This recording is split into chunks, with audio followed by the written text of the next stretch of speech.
Meaning of denizen. Denizen. Denizen. Denizen. Denizen. Denizen refers to a person, animal, or plant that is a permanent resident of a particular place or environment.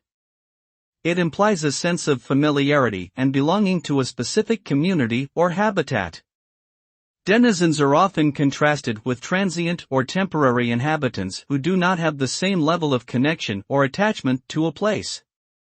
The term can also be used metaphorically to describe someone who is an expert or insider in a particular field or industry.